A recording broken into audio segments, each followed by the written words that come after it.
이어서 세 번째 주제로 넘어갑니다.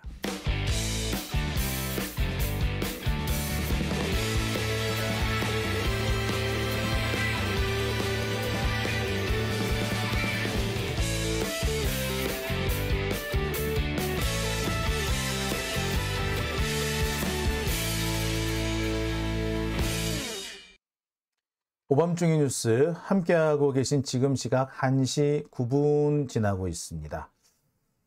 자, 1시 9분.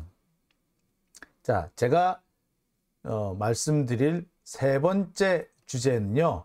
윤석열 지지율 딱 20%입니다. 자, 이게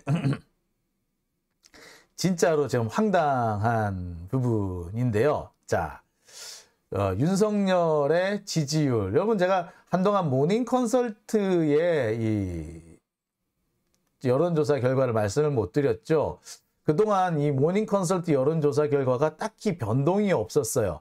윤석열 지지율이 제가 3주 전에 22%가 됐다라고 소개를 드린 적이 있어요. 근데 22%에서 21%로 떨어지긴 했는데 그 뒤로는 별다른 변화가 나타나지 않고 있습니다. 그래서 지금은 한동안 그래서 제가 여러분들한테 소개를 안 드렸어요. 계속 21, 22, 21, 21 이어져 왔는데 자, 이번 주에 딱 20%로 떨어졌습니다. 지난주에 21%로 떨어지더니 이번 주는 20%로 내려왔어요. 다행히 그런데 윤석열 꼴찌는 면했더라고. 어이? 20%인데 꼴찌를 면했다고? 예, 지금 전 세계 지도자들이 지금 낮은 지지율 때문에 엄청 고생을 하고 있는 것 같습니다. 윤석열보다 지지율이 낮은 애, 즉 19%, 18%가 두 놈이나 있어. 야 참. 자, 근데 아마 그들은 얼마 못 갈 겁니다. 역대 윤석열보다 낮은 지지율을 보였던 애들은 얼마 못 가서 사임했습니다. 대표적인 게 영국의 리즈 총리였는데요. 리즈 총리 윤석열보다 낮은 지지율이 한 달 정도 지속되니까 결국 사임합디다. 자, 마찬가지가 아닐까 싶어요. 자, 윤석열 지지율 일단 보겠습니다. 모닝 컨설트에서 발표한 윤석열 지지율 쭉, 예, 여기입니다. 보이시면 여기인데요. 기시다가 21%, 윤석열이 20%, 노르웨이의 스테레 총리가 18%, 체코의 페트르 피알라 총리가 17%, 예, 18%와 17%가 있어서 윤석열이 아슬아슬하게 꼴찌를 면했습니다. 긍정이 20%밖에 안 되는데 20%도 못 미치는 진짜 상한 꼴찌들이 두 명이 있어가지고. 하지만 기시다나 윤석열, 한때 기시다가 윤석열을 제물 삼아서 지지율이 40%까지 올라간 적이 있었습니다. 근데 그 지지율 하나씩 둘씩 까먹더니 결국에 이렇게 내려왔어요. 윤석열 지난번에 이 기시다가 이렇게 지지율이 지랑 비슷해졌을 때 어떻게 했느냐, 갑자기 위안부 합의 이런 거 한 거예요. 그러면서 일본으로부터 뭐 역사적 사과를 안 받아도 되니 이딴 소리를 찍찍 한 거고, 그 다음에 또 뭡니까? 네, 그 후쿠시마 오염수 방류 인정해주고 했어요. 그러면서 기시다의 지지율이 많이 올라갔거든요. 그런데 결국 기시다가 그 많은 지지율을 까먹고는 윤석열하고 비슷한 수준까지 내려왔습니다. 제일 걱정되는 거는요, 기시다의 지지율이 내릴 때마다 윤석열이 기시다를 위해서 무언가를 해줘. 그래서 일본이 더 이상 사과하지 않아도 된다는 둥, 또는 후쿠시마 오염수가 어떻다는 둥, 이딴 소리를 윤석열이 했죠. 그것 때문에 기시다 지지율이 올라갔었어. 이번에 또 그러지 않을까 솔직히 살짝 걱정됩니다. 기시다 지지율이 떨어질 때마다 지금 윤석열 하는 꼬라지가 그렇죠. 기시다의 딸랑이, 기시다의 지지율이 떨어지면 어디선가 나타나서 기시다를 떠받들어주는, 기시다의 지지율을 떠받쳐주는 그런 역할을 톡톡히 하고 있죠. 이번에 또 조만간 그러지 않을까, 즉 나라를 또 팔아먹지 않을까, 솔직히 걱정이 많이 됩니다. 윤석열 지지율 계속해서 지금 떨어지고 있습니다. 아시다시피 윤석열의 국정운영평가는 28.3%, 지지율은 28.3%밖에 안 됩니다. 뉴스토마토고요. 당 지지율은 민주당이 46%, 국민의힘이 30.4%. 그러니까 국민의힘 지지율보다 윤석열 지지율이 조금 낮은 거죠.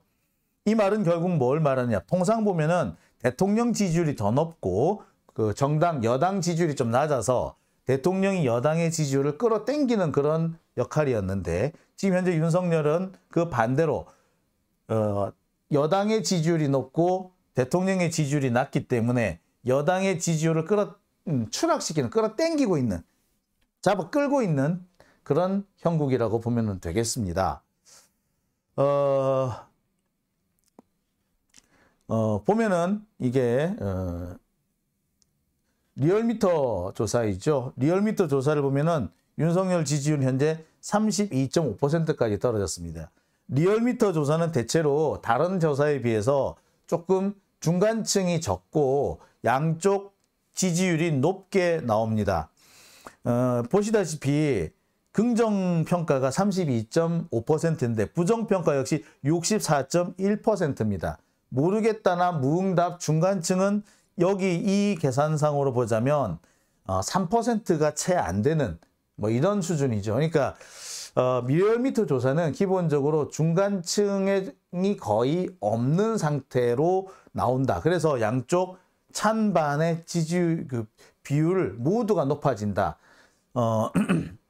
찬성 비율이 높아지고 반대 비율이 낮아지는 게 아니라 찬성과 반대 비율이 모두 높아진다라고 보시면 돼요. 자, 그런데 이 리얼미터 조사에서 32.5%가 나왔다는 건 상당히 낮게 나온 거죠.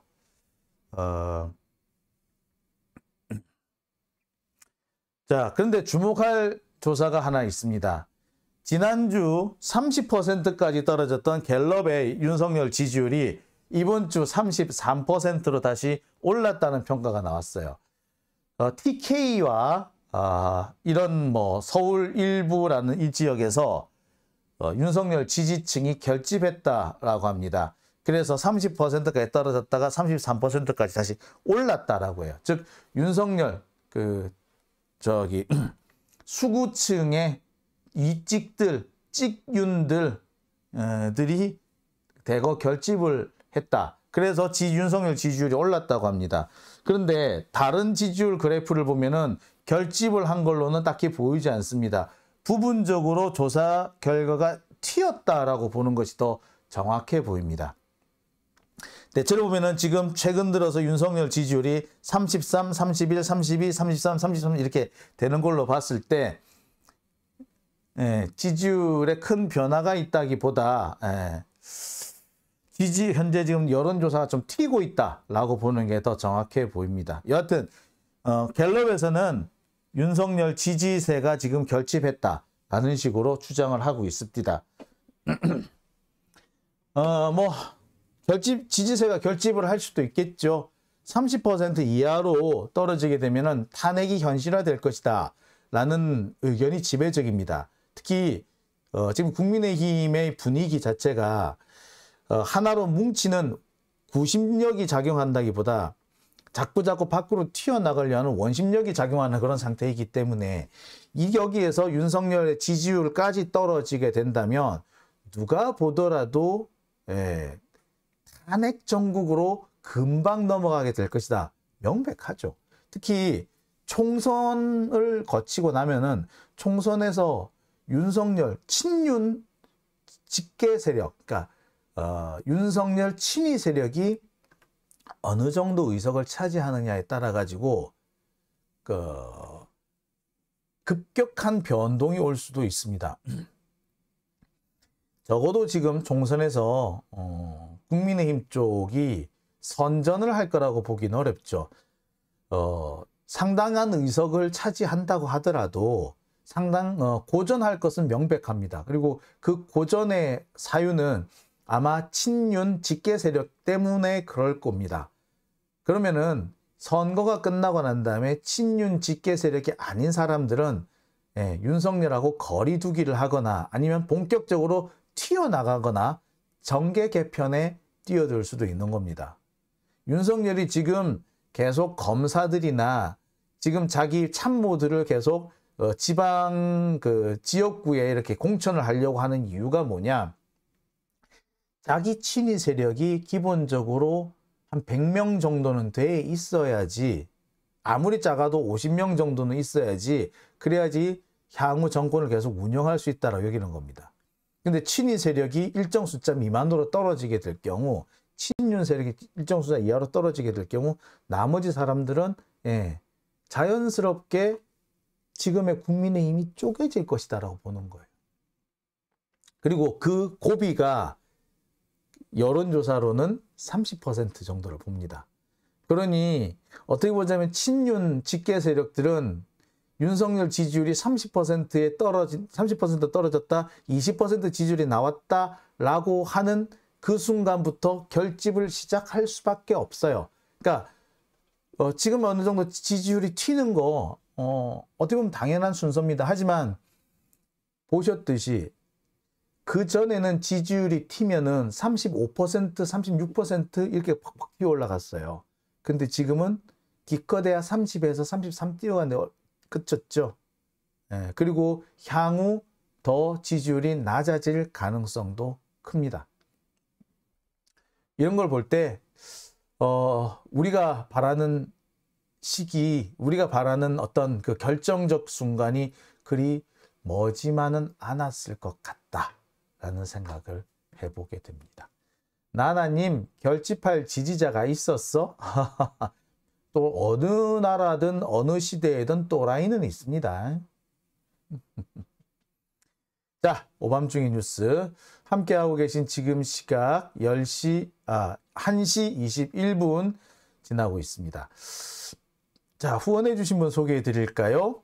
장완우님, 조창호님, 하기 싫으면 내려와님, 안상욱님 이렇게 후원해 주셨습니다. 장완우님, 커피 한 잔 드세요 라고 하셨네요. 감사합니다. 자, 베리님, 이정섭 검사 즉시 탄핵 요청합니다 라고 하셨어요. 그리고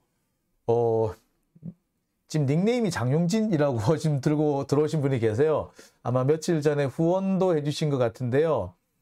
매일매일 잘 듣고 있습니다 라고 해주셨습니다. 원색적인 표현은 좀 과도한 것 같으니까 하지 말아 달라고요? 예, 알겠습니다. 예, 제가 안 하려고 하는데 한번쯤 욱 할 때는 있어요. 정말 이 판사들에 대한 얘기를 한다든지 기자들에 대한 얘기를 할 때 정말 끓어오르는 분노를 참을 수가 없는 겁니다. 적어도 우리 사회에서 지금까지 판사들은 좀 안 그러겠지.